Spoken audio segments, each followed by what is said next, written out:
Hello, my friends. Welcome back to Whispers of Time. Today I invite you to listen to the story of a true genius. A man whose ideas forever changed the way humanity understands the universe. His name is Sir Isaac Newton.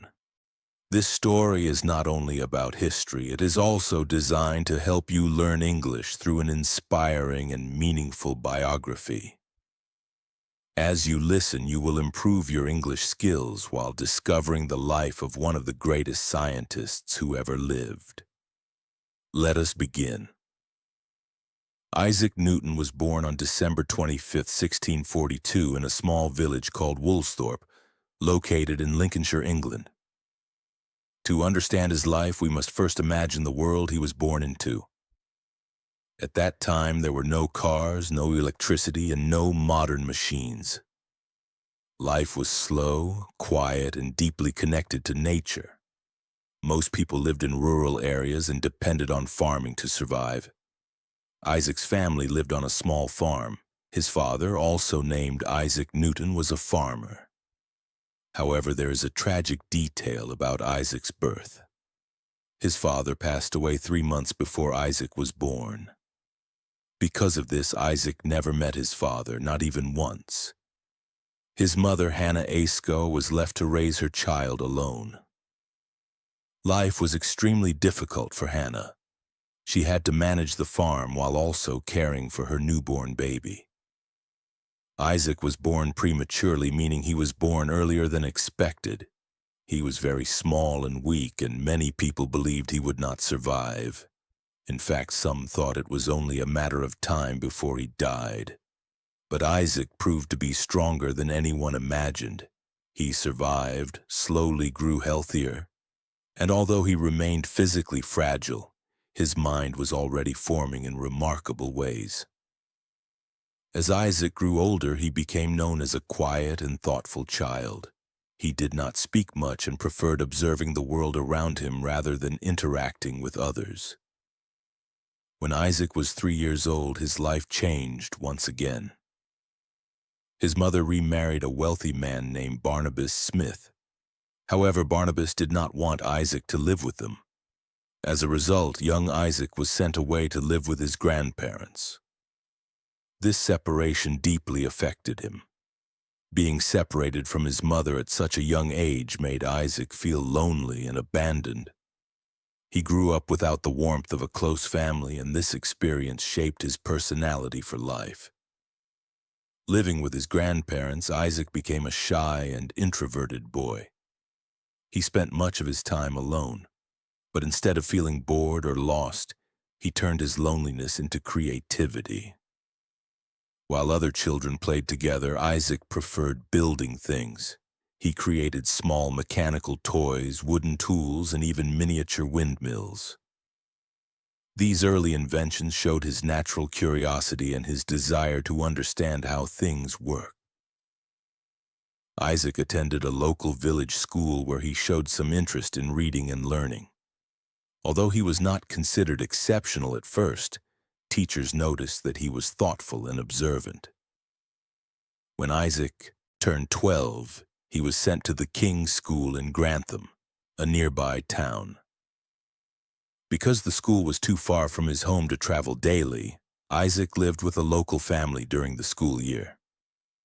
At first, Isaac struggled at school.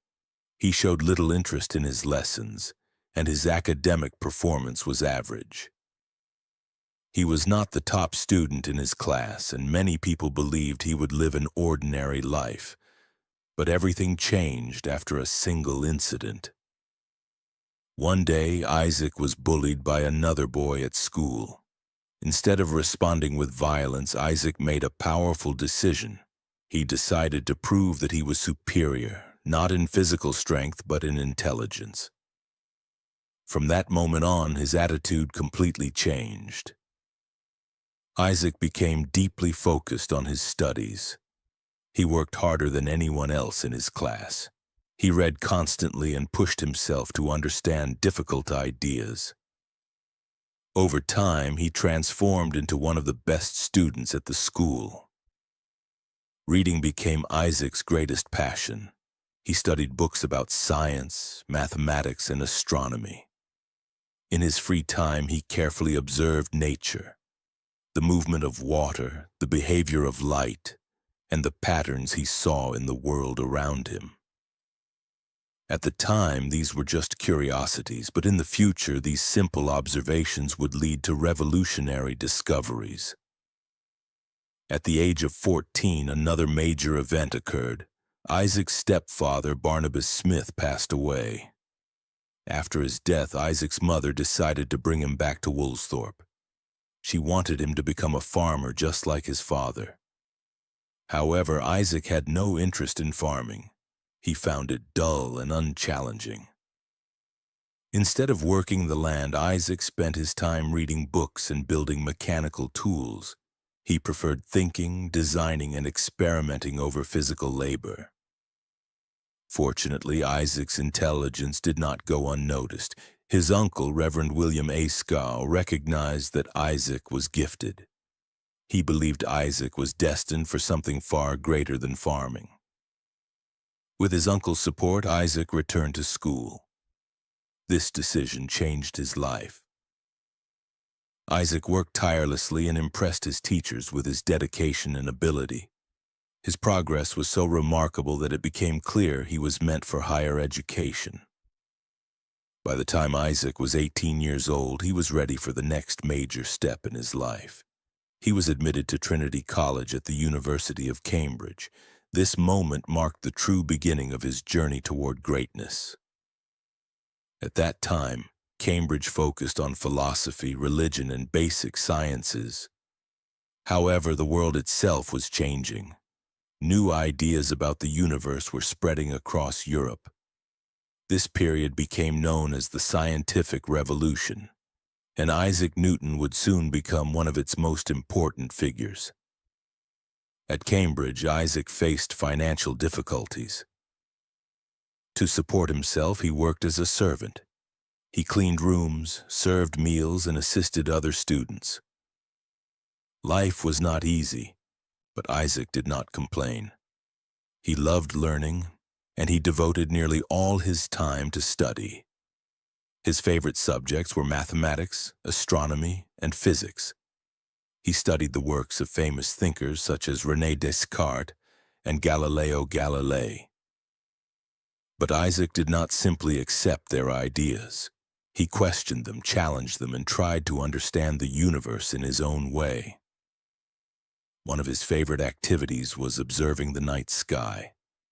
He often wondered how planets moved and why objects always fell toward the ground. These questions stayed with him and would later lead to his greatest discoveries. In 1665, when Isaac was 23 years old, a deadly disease known as the Great Plague spread across England. To protect students and staff, Cambridge University was closed. Isaac was forced to return to his family home in Woolsthorpe. What seemed like a setback became one of the most important periods of his life. Away from university responsibilities, Isaac had time to think deeply and freely. He later referred to this time as his year of wonders. During this period, Isaac conducted experiments and explored new ideas. One day, while sitting beneath an apple tree, he watched an apple fall to the ground. This simple event triggered a profound question in his mind. Why does the apple fall straight down instead of sideways or upward? From this question, Isaac realized that the same force pulling the apple to the ground might also control the motion of the moon and the planets. He called this force gravity. This insight became the foundation of his law of universal gravitation. At the same time, Isaac began developing calculus, a new branch of mathematics that explains motion, change, and speed. This work would later become one of his most important contributions to science. Imagine a young man alone in the countryside creating ideas that would shape the future of humanity. When the Great Plague finally ended in 1667, Isaac Newton returned to Cambridge University. By this time, his intellectual abilities were impossible to ignore. He was elected as a Fellow of Trinity College, a position given only to scholars recognized for exceptional talent and promise. This honor confirmed that Isaac was no longer just a student. He was now considered one of the most brilliant thinkers at the university. 2 years later, in 1669, at only 27 years old, Isaac achieved something extraordinary. He was appointed Lucasian Professor of Mathematics, one of the most prestigious academic positions in all of England. This role had previously been held by some of the greatest mathematicians of the time, and Isaac's appointment showed how highly his work was respected. Despite his new position, Isaac did not enjoy teaching large groups of students. He was not a charismatic speaker, nor did he seek attention. Instead, he preferred working quietly, alone, deeply focused on his research. His mind was constantly exploring new ideas, and he spent long hours building instruments, performing experiments, and writing detailed notes about his discoveries. Around this time, Isaac turned his attention to a subject that fascinated him deeply: light. He wanted to understand its true nature. Using a simple glass prism, he conducted a series of experiments that led to a groundbreaking discovery. Isaac found that white light is not a single, pure substance. Instead, it is made up of many different colors. When white light passes through a prism, it separates into red, orange, yellow, green, blue, indigo, and violet, forming a rainbow. This discovery completely transformed the scientific understanding of light and color. Before Newton, many people believed that colors were somehow added to light by objects. Isaac proved that colors already exist within light itself. His work in optics changed science forever and laid the foundation for modern studies of vision and color. Not satisfied with theory alone, Isaac also worked on practical inventions. He built the first reflecting telescope, which used mirrors instead of lenses. This design made the telescope smaller, more powerful, and more accurate than previous models. When Isaac presented his telescope to the scientific community, it gained immediate attention and admiration. This invention brought Isaac widespread recognition. Scientists across England and Europe began to see him not just as a thinker, but as an innovator and experimenter of the highest level. By his early 30s, Isaac Newton had established himself as one of the most brilliant minds of his generation. His work in mathematics, optics, and physics was revolutionary. However, despite his growing fame, Isaac remained a very private person. He did not like sharing his ideas quickly. He was a perfectionist and believed that every detail of his work had to be flawless before it was revealed to the world.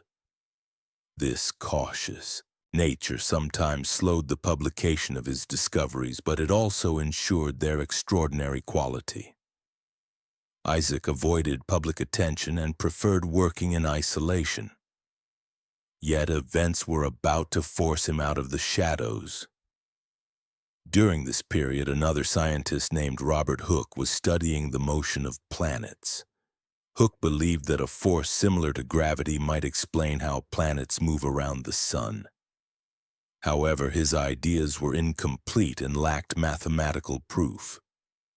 When Isaac learned about Hooke's claims, he became deeply interested. Isaac had already developed his own theory of gravity years earlier, but he had never published it. Now, challenged by Hooke's ideas, Isaac decided it was time to present his work to the world. He began working with intense focus. Day and night, Isaac refined his calculations. He carefully analyzed how gravity affects objects on Earth, the Moon, and the planets. His work demonstrated something revolutionary. Gravity is not limited to Earth. It is a universal force that governs the entire cosmos. After years of careful work, Isaac was finally ready.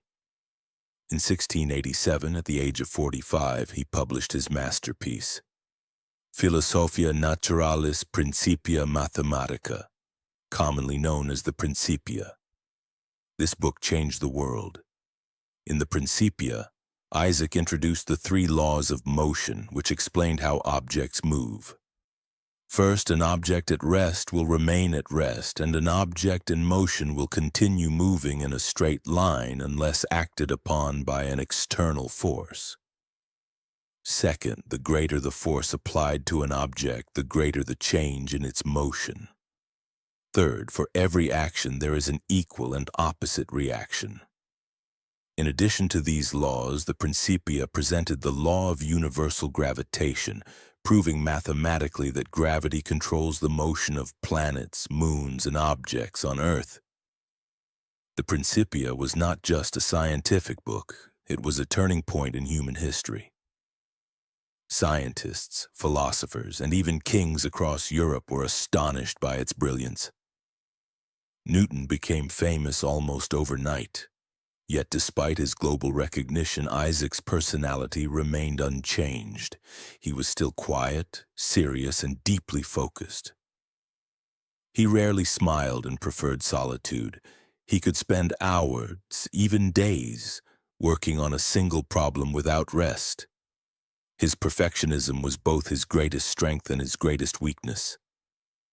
It produced flawless work, but it also led to conflicts. Isaac disliked criticism and often argued fiercely with anyone who challenged his ideas. Nevertheless, his influence on science was undeniable. The universe itself now seemed to follow the rules he had uncovered. In 1696, Isaac Newton made a surprising decision that shocked many people. He accepted a new position as Warden of the Royal Mint, the institution responsible for producing coins in England. At first glance, this role seemed unrelated to science. However, England was facing a serious economic problem at the time. Counterfeit coins were widespread and fake money was damaging the economy. The Royal Mint was inefficient and corruption was common.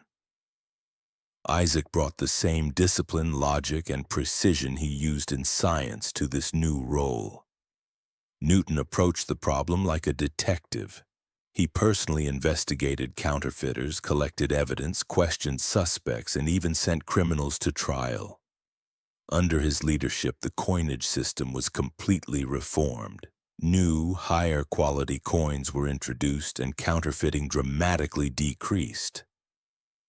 Isaac proved that his genius extended far beyond mathematics and physics. Because of his success, Newton was promoted to Master of the Royal Mint, a position he held for the rest of his life. This role also provided him with financial security, something he had never truly experienced before.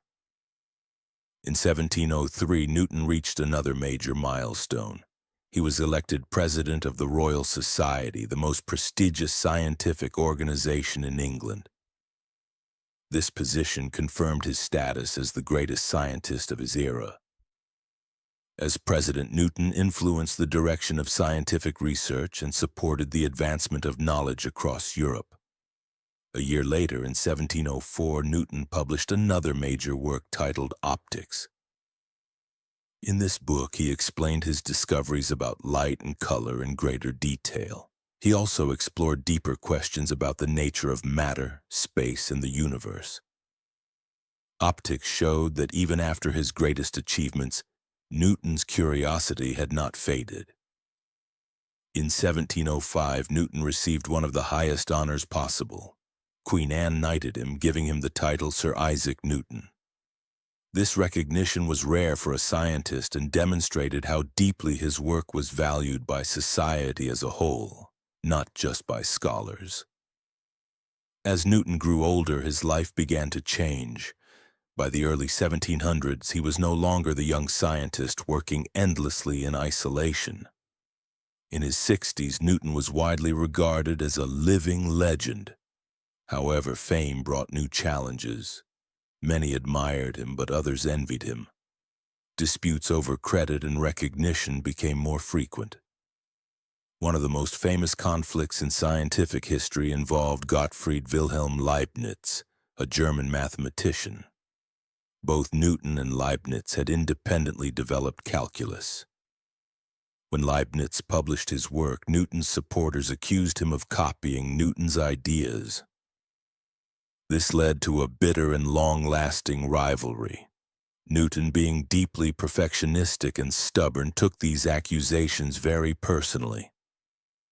The conflict damaged relationships within the scientific community and took an emotional toll on Newton. He spent years defending his legacy and reputation. Although the dispute was painful, it highlighted his intense determination to protect his work and his belief in intellectual integrity. Despite these conflicts, Newton also played a positive role as a mentor. In his later years, many young scientists came to him seeking guidance. Newton shared his knowledge but maintained very high standards. He believed that true progress required discipline, patience, and relentless curiosity. One of his most famous quotes reflects this belief. "If I have seen further, it is by standing on the shoulders of giants." With these words, Newton acknowledged the contributions of great thinkers who came before him. He understood that scientific progress is a collective effort, even though he himself often worked alone. Newton spent his final years in London. He lived comfortably, respected by society and admired by scholars. He never married and had no children. Instead, he devoted his time to studying the Bible, reflecting on philosophy, and continuing his research. Even in old age, Newton's mind remained sharp. He often shared stories of his discoveries and challenges with visitors. He wanted younger generations to understand the importance of perseverance, curiosity, and dedication. On March 20th, 1727, Isaac Newton passed away at the age of 84. His death marked the end of an extraordinary life. Yet his legacy was only beginning. Isaac Newton's contributions to science and mathematics transformed humanity's understanding of the universe. His laws of motion and gravity became the foundation of modern physics, engineering, and astronomy. Calculus became an essential tool for scientists, engineers, and economists.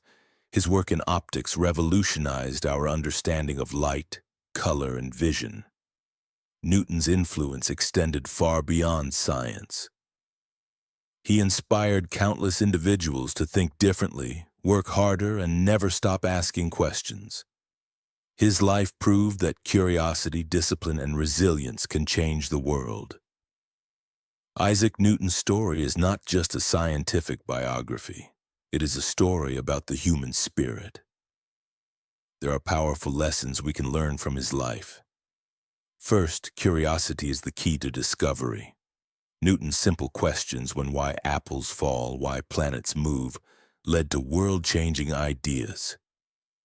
Second, hard work matters more than talent. Newton was not born a genius, he became one through relentless effort. Third, failure is part of success. Newton faced criticism, conflict, and setbacks, but he never gave up. Fourth, humility is strength. Despite his fame, Newton recognized the contributions of others and honored the thinkers who came before him. More than 300 years after his death, Newton's ideas continue to shape our world. Every rocket launch, every machine, and every study of the stars builds upon his work.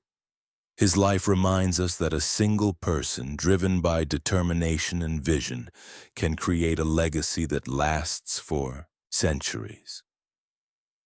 Greatness does not come easily.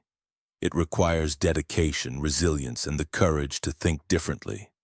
Let Isaac Newton's journey inspire you to work hard, stay curious, and always aim for the stars. Newton began life as a small, fragile boy on a farm, yet he dared to dream big. If he could overcome his challenges, so can you. The world is waiting for your ideas, your creativity, and your brilliance. Never stop because of fear. Never quit because something is difficult. Keep going, so because one day your story may inspire others.